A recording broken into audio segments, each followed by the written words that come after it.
नमस्कार, मैं शाकिर खान। नेताओं के भाषण को अब ध्यान से सुनना बंद कर दीजिए, खासकर वैसे भाषणों को जिसमें बार बार युवा युवा चिल्ला चिल्ला कर बोला जाए, क्योंकि युवाओं के साथ जो किया जा रहा है वह युवाओं को भी नहीं पता चल पा रहा है। आप कितना भी कुछ कर लीजिए, चुनावी भाषणों में भावुकता के वही पुराने सवाल होंगे, नेताओं के अपने ही अतीत के सवाल होंगे, उनके परिवार के सवाल होंगे और उसी पर यह आरोप प्रत्यारोप होगा, उसी पर रोना धोना होगा। चुनाव किसी भी राज्य का हो, भाषणों का स्वरूप एक जैसा ही रहे, एक दायरे में ही रहता है। जो जितना धारा प्रवाह बोलेगा वह उतना ही अच्छा वक्ता कहलाएगा। पक्ष और विपक्ष के पास एक ही किताब है, बस उसकी कवर अलग अलग लगी है और उसी किताब के कुछ अध्यायों को हर बार चुनाव में बार बार सुनाया जाता है और उसे समझाया जाता है। वैसे तो पूरे बिहार में शिक्षा की स्थिति बदहाल है। लाखों रुपए लगाकर लोग अपने बच्चों को राज्य से बाहर पढ़ने भेजते हैं, परंतु जिन लोगों की आमदनी उतनी अच्छी नहीं है, मजबूरन अपने बच्चों को यही शिक्षा प्राप्त करने भेजते हैं और उनके भविष्य को बर्बाद होते हुए अपने आंखों के सामने देखते भी हैं। ट्रेडिशनल कोर्सेज जैसे सोशल साइंस, हिस्ट्री, ज्योग्राफी और भी अन्य विषयों की पढ़ाई पर अब बिहार में कोई ध्यान नहीं दे रहा है, क्योंकि सरकार को यह पता है और मालूम है कि इन सब चीजों का असर उसकी सरकार पर नहीं होने वाला, तो फालतू में टाइम और पैसा क्यों बर्बाद करना। इसी सिलसिले में जब मगध विश्वविद्यालय हम पहुंचे तो छात्र प्रदर्शन कर रहे थे। ट्रेडिशनल कोर्सेज के छात्र 21 जनवरी से अनिश्चितकालीन धरने पर बैठ गए हैं।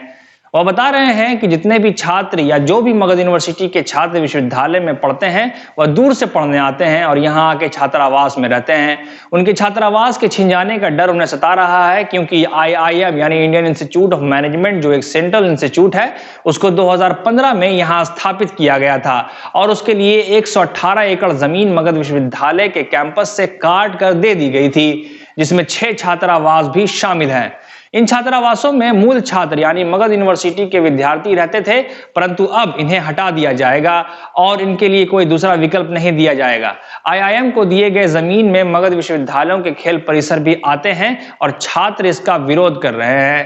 पहले सुनिए छात्र क्या कह रहे हैं विरोध करते हुए, उसके बाद हम सुनाएंगे कि वाइस चांसलर हमारे सवालों से क्यों भड़क गए। हमारा 3 डिमांड के साथ यह मगध विश्वविद्यालय बचाओ संघर्ष समिति के बैनर तले हम लोग आज तीसरा दिन है, आज हम लोग तीसरा दिन यहाँ बैठे हुए हैं और यह अनिश्चितकालीन धरना है। इसका संदर्भ यह है कि हमारा जो 3 सूत्रीय डिमांड है वो है जो इंडियन इंस्टीट्यूट ऑफ मैनेजमेंट द्वारा की जा रही है, जो अवैध निर्माण है मगध विश्वविद्यालय प्रांगण के अंदर में, इसके खाली पड़ी ज़मीनों के ऊपर, उसको तत्काल रोक लगाई जाए।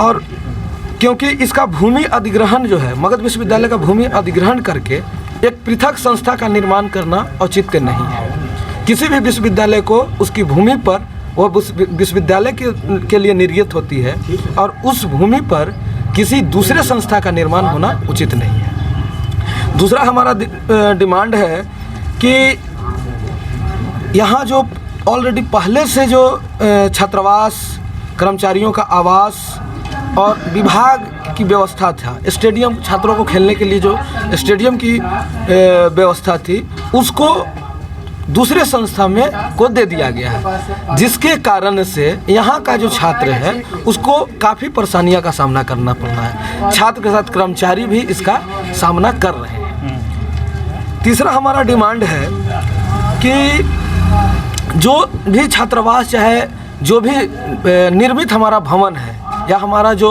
स्टेडियम है, उसको तत्काल रूप से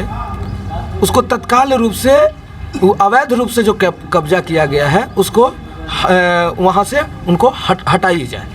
ये हमारी 3 डिमांड है।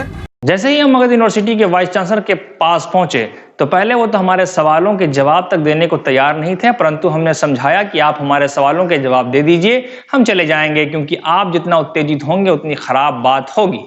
उसके बाद उन्होंने बड़े संयम तरीके से बताया कि वाइस चांसलर की इसमें कोई भूमिका और भागीदारी नहीं है, ये केंद्र और राज्य सरकार के बीच का मसला है। बच्चों को प्रदर्शन विधानसभा जाकर करना चाहिए। वाइस चांसलर ने कहा कि इस मुद्दे पर राजभवन में बात हो चुकी है और मुझे जवाब मिल चुका है कि इसमें राज्य सरकार ने केंद्र सरकार से समझौता कर लिया है और उसे जमीन दे दी गई है। इस पर अभी के वाइस चांसलर कुछ नहीं कर सकते।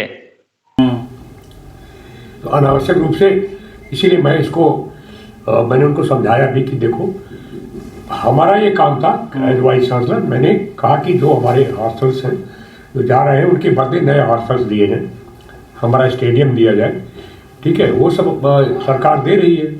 अच्छा, वो दे रही है। हाँ। तो आप मतलब मैनेजमेंट की तरफ से बोला गया कि जो ऑक्यूपाई कर लिया गया है। नहीं, राजभवन में पूरी बैठक हो चुकी है, हम लोग अच्छा। उस बैठक में राज्य मुख्यमंत्री मतलब राज्य सरकार की ओर से और राजभवन की ओर से भी कहा गया कि भाई इसमें आप कोई बाधा न डालें। ये बताओ, हम बाधा डाल करके उसमें अपने को अपमानित नहीं होने देना चाहते। विश्वविद्यालय का अपमान उसमें है, क्योंकि राज्य सरकार का ही विश्वविद्यालय है और उन्होंने कह दिया कि नहीं, जो जमीन उनको दी गई है आप उसमें कोई बाधा नहीं डाल सकते।